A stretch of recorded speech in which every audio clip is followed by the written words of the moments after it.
పవన్ కళ్యాణ్పై ఈరోజు వైరల్ అయినన్ని వీడియోలు ఎప్పుడూ కూడా వైరల్ కాలేదు అని మనం చెప్పుకోవాలి. పవన్ కళ్యాణ్ హీరో కాదరా, సపోర్టింగ్ ఆర్టిస్ట్ అంటూ ఒక వీడియో వైరల్ అవుతూ ఉంది. సోషల్ మీడియాలో వైరల్ అవుతున్న ఈ వీడియో చూసిన తర్వాత దీనిపై మనం ఖచ్చితంగా విశ్లేషించుకోవాలి. పవన్ కళ్యాణ్ గారికి చేరేంత వరకు కూడా ఈ వీడియోను మీరు షేర్లు చేసి లైక్లు చేస్తూ ముందుకు తీసుకెళ్ళాలి.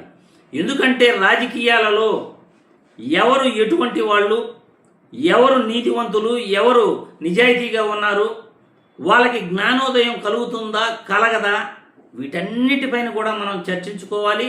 జ్ఞానోదయం కలిగేంత వరకు కూడా జ్ఞానోదయం కలగని వాళ్లకు మనం తెలియచేయాలి. కాబట్టి ఒక్కసారి సోషల్ మీడియాలో వైరల్ అవుతున్న వీడియో చూసిన తర్వాత మళ్ళీ దీనిపై మనం విశ్లేషించుకుందాం.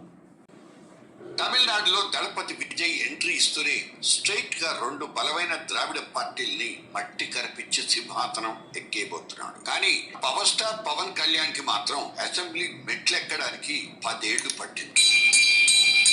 పవర్ స్టార్ అసెంబ్లీలో అడుగు పెట్టడానికి రెండు పార్టీలతో పొత్తులు ఎందుకు అవసరమయ్యాయి? దళపతి విజయ్ పార్టీ పెట్టిన 2 ఏళ్లలోనే ఎవ్వరితో పొత్తు పెట్టుకోకుండా సోలోగా వెళ్లి డిఎంకే అన్నా డిఎంకేల్ని చావు దెబ్బ కొట్టాడు. ఆయన నమ్ముకున్న యూత్ ఫ్యాన్స్ ఆయన పార్టీ టీవీకేని అందలం ఎక్కించేశారు. కానీ జనసేన కథ వేరు. 2014లో పార్టీ పెట్టి 2019లో ఎన్నికల్లో ఒంటరిగా బరిలోకి దిగితే వచ్చింది కేవలం 5.5% ఓట్లు. ఒక్కటంటే ఒక్క సీటు. భారీగా అంచనాల మధ్య బరిలోకి దిగిన పార్టీ అధినేత పవన్ స్వయంగా 2 చోట్ల ఓడిపోయారు. ఎందుకు సార్ పాతగాయని మళ్ళీ రేపుతారు? ఆయన్ని నమ్ముకున్న సినిమా ఫ్యాన్స్ యూత్ అంతా సీరియస్ గా ఓట్లేస్తే కనీసం 20% రావాలి కదా, రాలేదు. 10 ఏళ్ల సుదీర్ఘ నిరీక్షణ తర్వాత కూడా సొంతంగా సత్తా చాటుకుంటామన్న నమ్మకం కూడా కలగలేదు. 2024 ఎన్నికల్లో తెలుగుదేశం బీజేపీ సపోర్ట్ ఉంటే గానీ 21 అసెంబ్లీ సీట్లు, డిప్యూటీ సీఎం పోస్టు దక్కలేదు. పవన్ మాత్రం ఎప్పుడు తన ఓటు బ్యాంకుని వేరే పార్టీలకు ట్రాన్స్ఫర్ చేసి ఒక పొలిటికల్ అప్లికేషన్ లాగానే మిగిలిపోతున్నారు. ఇతరుల్ని అధికారంలోకి తీసుకురావడంతోనే ఆయన 10 ఏళ్ల అనుభవం గడించేశారన్నది అభిమానుల ఆవేదన. ఫ్యాన్స్ నమ్ముకుని సోలోగా పవర్ లోకి వచ్చిన విజయ్ రిజల్ట్స్ ని చూసైనా పవన్ తన పొలిటికల్ స్ట్రాటజీని భవిష్యత్తులో మార్చుకుంటారా, లేకపోతే ఆంధ్రప్రదేశ్ పాలిటిక్స్ లో ఎప్పటికీ కేవలం సపోర్టింగ్ యాక్టర్ గానే మిగిలిపోతారా? సరిపోయింది. హీరో విలన్ కొట్టుకుని కమెడీని చంపేసినట్టు నా మీద పడతారేంటి? చూసారుగా సోషల్ మీడియాలో వైరల్ అవుతున్న వీడియో. పవన్ కళ్యాణ్కి ఇకనైనా జ్ఞానోదయం కలుగుతుందా కలగదా? జీవితాంతం సపోర్టింగ్ యాక్టర్గానే మిగిలిపోతాడా, లేకపోతే సొంతంగా అధికారంలోకి వచ్చే ఆలోచన ఏమైనా ఉందా లేదా?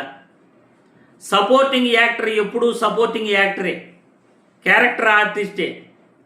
ఎప్పుడూ పొత్తుల కోసం వెంపర్లాడుతూ వేరే పార్టీల్ని అధికారంలోకి తీసుకురావటమే పవన్ కళ్యాణ్ ఎజెండానా? అయితే ఇక అధికారాన్ని మర్చిపోవాల్సిందే పవన్ కళ్యాణ్. ముఖ్యమంత్రి అవుతాడు, అధికారంలోకి వస్తాడు అని కలలుగానే జన సైనికులంతా కూడా గమ్మనే ఉండిపోవాల్సిందే. రాజకీయాలన్నా మానుకోవాలి, లేకపోతే టీడీపీ జెండా మోస్తూ వేరే పార్టీలు జెండా మోస్తూ జీవితాంతం బతికేయాల్సిందే.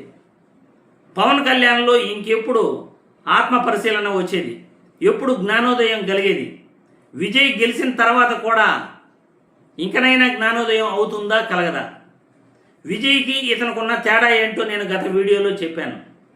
పవన్ కళ్యాణ్ సిన్సియర్గా ప్రజల్ని నమ్ముకుని ప్రజా సమస్యలపై నిరంతరం పోరాడితే, నిజాయితీగా ఉంటే, అవతల వాళ్ళని దుమ్మెత్తిపోయకుండా వ్యక్తిగత విమర్శలు చేయకుండా ఊగి ఊగి ఊగి మాట్లాడుకుంటా ఉంటే ఎందుకు అధికారం రాదు? సిన్సియర్గా ప్రజల తరఫున పోరాటం చేస్తే అధికారం ప్రజలు ఎందుకు ఇవ్వరు? జగన్మోహన్ రెడ్డి యాక్టర్ కాదే, ప్రజాభిమానం ఉన్న నాయకుడు కాదే. ఆయన పార్టీ పెట్టక ముందు వాళ్ళ నాన్న చనిపోయిన తర్వాత ఆయనకు ఎదురైన సమస్యలు, ఆయన్ను ఇబ్బంది పెట్టిన పరిస్థితులు, మొదటిసారి ఉప ఎన్నికలు జరిగితే 15 స్థానాలలో 15 నియోజకవర్గాలు 15 సీట్లు కూడా జగన్మోహన్ రెడ్డి గెలవడం జరిగింది.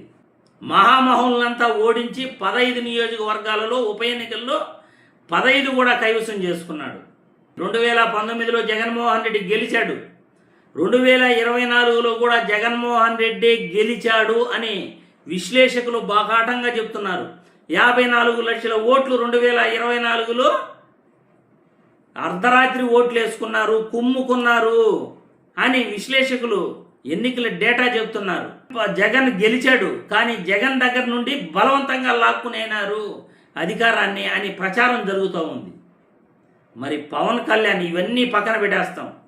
పవన్ కళ్యాణ్ సొంతంగా ప్రజల కోసం పోరాడడా, నిజాయితీగా ఉంటాడా ఉండడా, ఆత్మ పరిశీలన చేసుకుని తమిళనాడులో విజయ్ ఎలా 2 నెలలకే అధికారంలోకి వచ్చాడో, జరిగింది జరిగిపోయింది, ఇకనైనా ఆంధ్రప్రదేశ్ ప్రజల కోసం కష్టపడదాం, వేరే పార్టీల కోసం కష్టపడకూడదు, మన పార్టీ జెండాని మన కార్యకర్తలే మోయాలి, వేరే పార్టీ జెండాను మన కార్యకర్తలు మోయకూడదు అని పవన్ కళ్యాణ్ అనుకుంటాడా అనుకోడా మనం ఎదురు చూడాల్సిందే.